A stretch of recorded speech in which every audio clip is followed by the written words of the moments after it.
Baik, di sini saya akan menjelaskan tentang Hazard Analysis and Critical Control Point of Chicken Satay atau HACCP sate ayam. Di sini kami dari kelompok 5 yang beranggotakan Kesha Irawati yang akan membahas tentang product description dan target buyers pada slide 5-7. Lalu ada Maria Rosari Funan yang akan membahas tentang flowchart dan HACCP Raw Materials bagian 1 pada slide 8-9. Lalu ada Milan Ananta yang akan membahas HACCP Raw Materials dan proses bagian 1 pada slide 10-11, dan Madia Rizky Widodo yang akan membahas tentang CCP dan closing pada slide 12-13.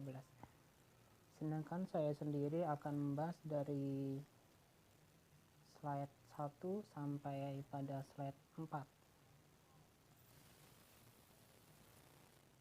Berikut merupakan kata pengantar dari PowerPoint tentang HACCP sate ayam.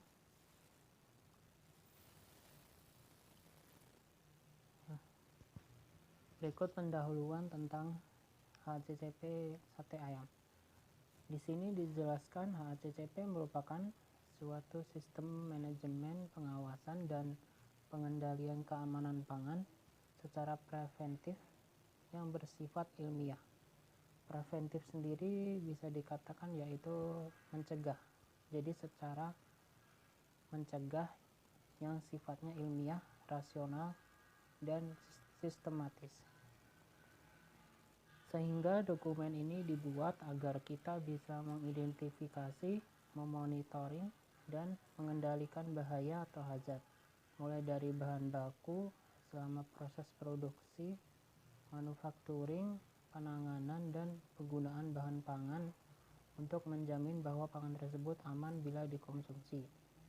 Jadi di sini tugas kita yaitu sebagai pengamat dari HACCP, kita di sini membuat dokumen ini agar kita tuh bisa mengidentifikasi, memonitor, dan mengendalikan bahaya mulai dari bahan baku, proses produksi, manufacturing, penanganan, dan penggunaan bahan pangan, yang dimana semua ini dilakukan adalah untuk menjamin bahwa bahan pangan tersebut itu aman saat dikonsumsi, sehingga tidak membahayakan sistem pencernaan kita maupun diri kita ataupun kesehatan pada diri kita sendiri. Dan pada produksi jenis makanan seperti sate ayam sendiri itu memerlukan bahan yang cukup bervariasi, sehingga bahaya atau risiko kontaminasi pun juga semakin besar. Maka dari itu di sini kita harus menerapkan metode HACCP pada sate ayam, yang dimana tujuannya adalah untuk menjaga keamanan dan kualitas pada produksi sate ayam itu sendiri, dan menjaga agar tidak terjadinya penyakit pada manusia akibat dari mengkonsumsi sate ayam yang bisa dibilang kurang aman atau tidak menerapkan metode HACCP. Karena metode HACCP ini sendiri yaitu adalah fungsinya untuk mencegah terjadinya penyakit atau timbulnya penyakit itu sendiri dari pengolahan atau pembuatan produksi sate ayam itu sendiri ataupun produk ataupun makanan lainnya. Sehingga metode ini sangat perlu diterapkan pada dunia kuliner, yaitu dunia kuliner agar terciptanya makanan yang sehat dan aman bagi konsumen.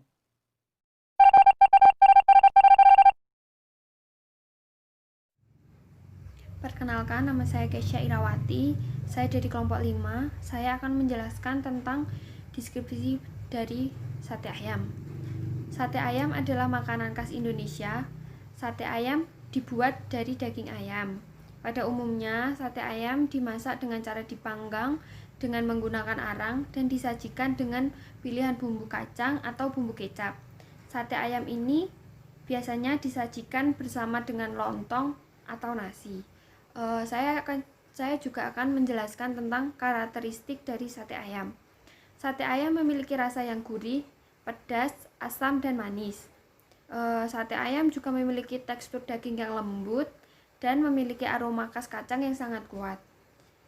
Sate ayam memiliki warna yang coklat dan daging ayam yang berbentuk dadu, tapi kadang juga tidak beraturan.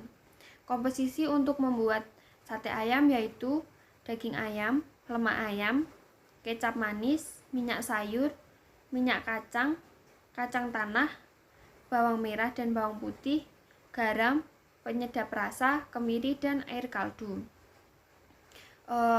Sate ayam juga dapat disajikan langsung, juga dapat dibawa pulang ke rumah. Sate ayam disimpan di tempat yang kering dengan suhu ruangan sekitar 25 Celcius dan bisa disimpan di kulkas dengan suhu sekitar 0 sampai 5 derajat Celcius.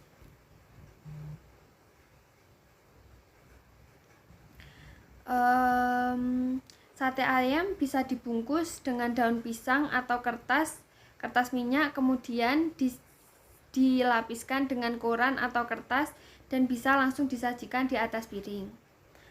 Untuk metode pengawetan sate ayam bisa disimpan di kulkas dan setelah itu bisa dipanaskan dan bisa dengan memisahkan bumbu sate agar tidak cepat basi. Sate ayam jika dicampur bumbu dapat bertahan sekitar 1 hari, dan untuk sate ayam yang dipisah dengan bumbu dapat bertahan sekitar 2 atau 3 hari di kulkas. Sate ayam dapat disajikan langsung pada konsumen yang ingin mengonsumsi di tempat atau dibungkus bagi konsumen yang ingin memakannya di rumah.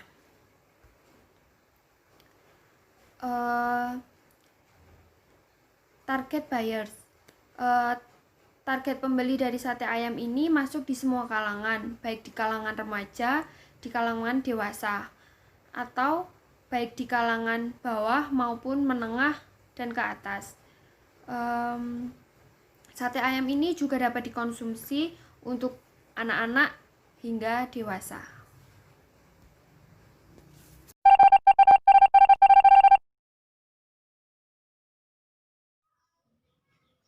Pada slide yang ke-8 ini yaitu chicken satay flowchart atau diagram sate ayam.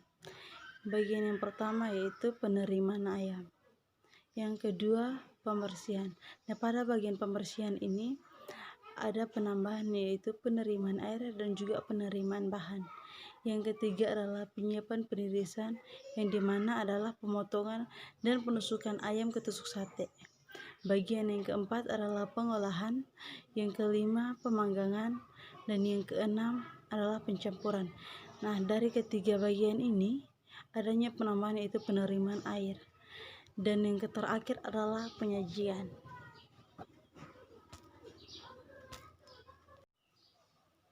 Lanjut pada slide yang ke-9 yaitu hazard analysis and critical control point raw material. Yang pertama yaitu bahan daging ayam.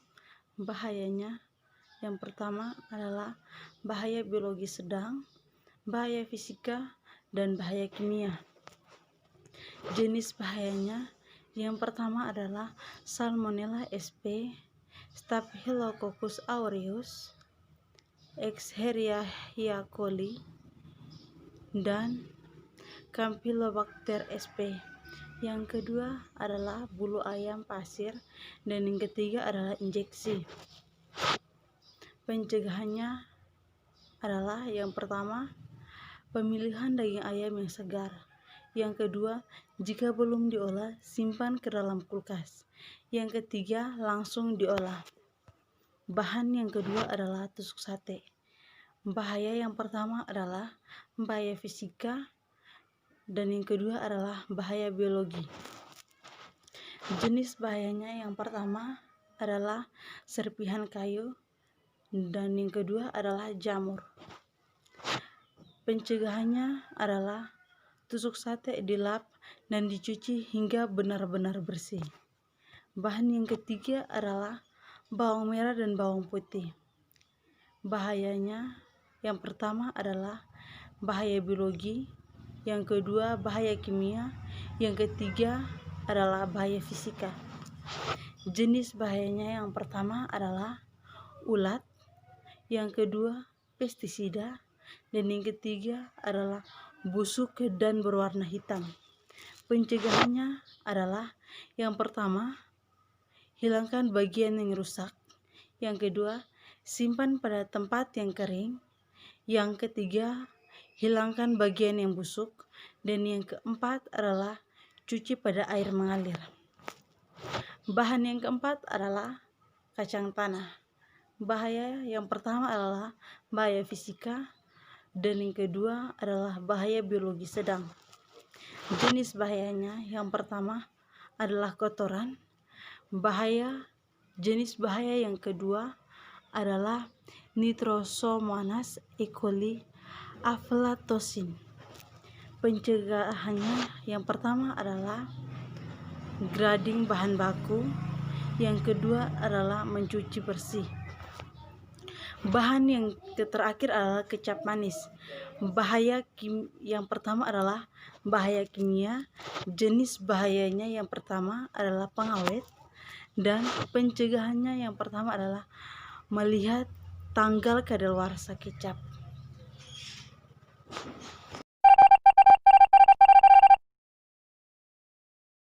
Saya akan menjelaskan slide 11 dan slide 12. Slide 11 yaitu tentang HCCP proses stage, yang dimana terdapat tahapan proses. Bahayanya ini termasuk ke dalam CCP atau QCP. Tahapan proses yang pertama yaitu penerimaan ayam. Bahayanya secara mikrobiologi yaitu mengandung Salmonella sp, Staphylococcus aureus, Escherichia coli, dan Campylobacter sp. Ini bukan termasuk ke dalam CCP. Dan yang kedua, penyiapan atau pemotongan dan penusukan ayam. Bahayanya secara mikrobiologi mengandung E. coli, TPC. Ini bukan termasuk ke dalam CCP. Dan yang ketiga, penerimaan kacang. Bahayanya secara mikrobiologi mengandung Nitrosomonas E. coli. Ini bukan termasuk ke dalam CCP. Dan yang keempat, penerimaan bawang putih, bawang merah, kemiri, minyak goreng, dan garam. Bahayanya secara mikrobiologi mengandung E. coli, S. aureus. Ini bukan termasuk ke dalam CCP. Dan yang kelima, pengolahan bumbu kacang. Bahayanya secara mikrobiologi mengandung Nitrosomonas E. coli. Ini termasuk ke dalam CCP. Dan yang keenam, pemanggangan. Bahayanya secara mikrobiologi mengandung E. coli, TPC. Ini termasuk ke dalam CCP.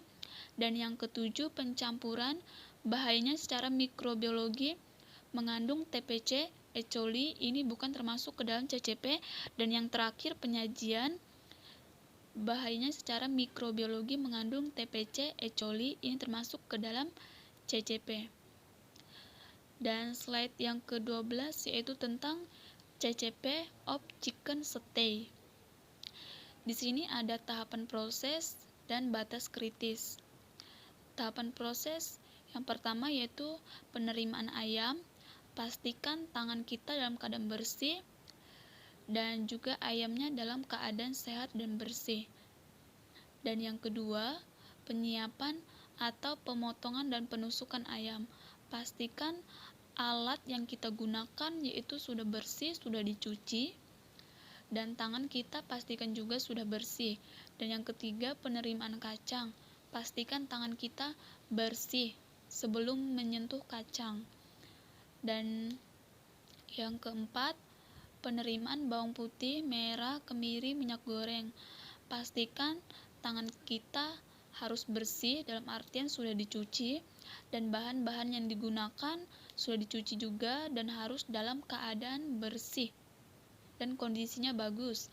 Dan yang kelima, pengolahan bumbu kacang. Pastikan alat yang kita gunakan dalam keadaan bersih dan bahan yang kita gunakan sudah dicuci sebelumnya. Dan yang keenam, pemanggangan. Pastikan tempat pemanggangan bersih, dalam artian sudah dicuci. Dan sate dipanggang sekitar 25 menit dengan suhu 160 derajat Celcius. Dan yang ke-7, pencampuran. Pastikan tangan bersih dan alat untuk mencampur juga bersih. Dan yang terakhir, penyajian. Pastikan semua yang kita sajikan di piring yaitu dengan rapi, cantik, dan enak dilihat. Terima kasih. Dan kondisinya bagus. Dan yang kelima, pengolahan bumbu kacang. Pastikan alat yang kita gunakan dalam keadaan bersih dan bahan yang kita gunakan sudah dicuci sebelumnya. Dan yang keenam, pemanggangan. Pastikan tempat pemanggangan bersih, dalam artian sudah dicuci. Dan sate dipanggang sekitar 25 menit dengan suhu 160 derajat Celcius. Dan yang ke-7, pencampuran. Pastikan tangan bersih dan alat untuk mencampur juga bersih. Dan yang terakhir, penyajian. Pastikan semua yang kita sajikan di piring yaitu dengan rapi, cantik, dan enak dilihat. Terima kasih.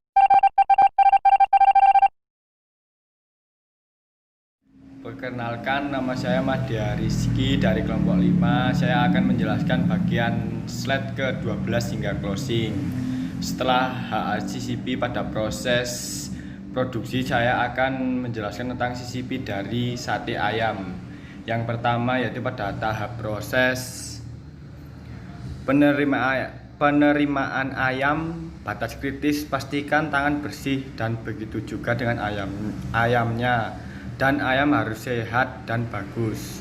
Tahap proses penyiapan dan pemotongan penusukan ayam. Batas kritis, pastikan alat dan tangan bersih dan tempat pemotongan ayam harus bersih. Tahap proses penerimaan kacang. Batas kritis, pastikan tangan bersih dan kacang harus baik dan bersih.